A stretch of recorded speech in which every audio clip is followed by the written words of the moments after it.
શીતળા સાતમ વ્રત કરવાની વિધિ તથા વ્રતકથા. વ્રતની વિધિ. શ્રાવણ વદ સાતમના દિવસે સૌભાગ્યવતી સ્ત્રીઓ આ વ્રત કરે છે. વ્રત કરનારે સવારે વહેલા ઉઠી ઠંડા પાણીથી નાહવું તથા આખો દિવસ તાઢું ખાવું. એ દિવસે ચૂલ્લો નહીં સળગાવવો. ઘીનો દીવો કરી શીતળા માતાની વાર્તા સાંભળવી અથવા કહેવી. આ વ્રત કરવાથી ધન ધાન્ય સંતાન અને સૌભાગ્ય પ્રાપ્ત થાય છે. શીતળા સાતમ વ્રતની કથા. રંગપુર નામે એક ગામમાં સાસુ અને દેરાની જેઠાની રહેતા હતા. બંને વહુઓને દેવના દીધેલા એક એક દીકરા હતા. મોટી વહુ ઈર્ષાખોર હતી, જ્યારે નાની વહુ ભલી ભોળી અને પ્રેમાળ હતી. એક વખત શ્રાવણ માસમાં રાંધણ છઠનો દિવસ આવ્યો. સાસુએ નાની વહુને રાંધવા બેસાડી. નાની વહુ મધરાત સુધી રાંધતી હતી. એટલામાં ઘોડિયામાં સૂતેલો છોકરો રડવા માંડ્યો. આથી બધું કામ પડતું મૂકીને વહુ છોકરાને લઈને જરા આડે પડખે થઈ અને થાકના કારણે જોતજોતામાં ઊંઘી ગઈ. ચૂલ્લો સળગતો હતો. મધરાત પછી શીતળામાં ફરવા નીકળ્યા. તેઓ ફરતા ફરતા નાની વહુને ઘરે આવી પહોંચ્યા અને ચૂલ્લામાં આડોટવા લાગ્યા. પણ આ શું, શીતળા માતાના શરીરે ઠંડક લાગવાના બદલે લાય લાગવા લાગી. તેઓ આખા શરીરે દાઝી ગયા. આથી તેમને ગુસ્સે થઈને નાની વહુને શ્રાપ આપ્યો, જેવું મારું શરીર બળ્યું એવું તારું પેટ બળજો. સવારમાં ઉઠીને વહુએ જોયું તો ચૂલ્લો સળગી રહ્યો હતો. પડખામાં સૂતેલો છોકરો મૃત દશામાં હતો. તેનું આખું શરીર દાઝી ગયું હતું. નાની વહુ ચોદ્ધાર આંસુએ રડવા લાગી. તેને ખ્યાલ આવી ગયો કે જરૂર શીતળા માતાએ શ્રાપ આપ્યો હશે. તે રડતી રડતી સાસુમા પાસે ગઈ અને બધી વાત કહી સંભળાવી. સાસુમાએ તેને સાંત્વના આપતા કહ્યું કે તું શાંત થઈ જા અને શીતળા મા પાસે જઈ કરગરજે. મા સૌ સારાવાના કરશે. સાસુમાના આશીર્વાદ લઈ છોકરાને ટોપલામાં નાખી નાની વહુ ચાલી નીકળી. રસ્તામાં બે તલાવડી તેના જોવામાં આવી. બંને તલાવડી પાણીથી છલોછલ ભરેલી હતી, પણ જનજનાવર કે પશુ પક્ષી કોઈ એ તલાવડીનું પાણી પીતું ન હતું અને જો પીવે તો તાત્કાલિક મૃત્યુ પામતું હતું. નાની વહુને જોઈ તલાવડીઓ બોલી, બહેન તું ક્યાં જાય છે?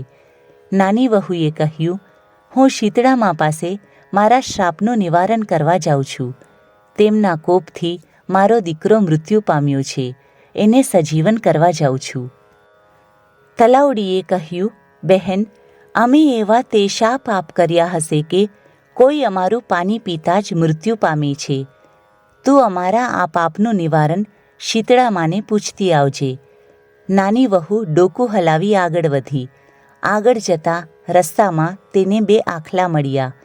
તેમની કોટે ઘંટીના પડ લટકતા હતા અને તેઓ લડતા હતા. નાની વહુને જોઈ આખલાઓ બોલ્યા, બહેન તું ક્યાં જાય છે? વહુએ કહ્યું, મારા શ્રાપનું નિવારણ કરવા શીતળા મા પાસે જાઉં છું. આખલાએ કહ્યું, અમે એવા તે શા પાપ કર્યા હશે કે અમે સદાય લડ્યા જ કરીએ છીએ. તું અમારા પાપનું નિવારણ પણ પૂછતી આવજે. નાની વહુએ તેમને હા કહી અને ત્યાંથી આગળ ચાલી. થોડે દૂર ગયા પછી તેને જોયું તો બોરડીના ઝાડ નીચે એક ડોસીમાં પોતાના જીતરા જેવા વાળને ખંજવાળતા બેઠા હતા. વહુને જોઈ ડોસી બોલ્યા, અલીબાઈ જરા મારું માથું જોઈ આપને, મને માથામાં ખૂબ ખંજવાળ આવે છે. વહુ દયાળુ હતી. તેને શીતળા મા પાસે જવાની ઉતાવળ તો હતી, છતાં તે પોતાના છોકરાને ડોસીના ખોળામાં મૂકી તેની જુઓ વીણવા બેઠી. થોડી વારે ડોસીમાની ખંજવાળ મટી ગઈ. તેમને નાની વહુને આશીર્વાદ આપતા કહ્યું કે જેવું મારું માથું ઠર્યું એવું તારું પેટ ઠરજો. આટલું બોલતા તો ચમત્કાર થયો.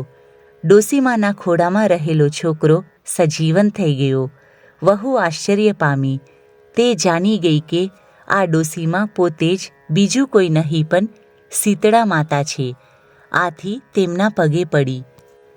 ત્યારબાદ વહુએ તલાવડીઓના શાપનું નિવારણ પૂછતા શીતળામાં બોલ્યા, બેટી, પૂર્વજન્મમાં તેઓ બંને શોકીઓ હતી અને રોજ ઝઘડ્યા કરતી હતી. કોઈને શાક છાસ આપે નહીં અને આપે તો પાણી નાખીને આપે.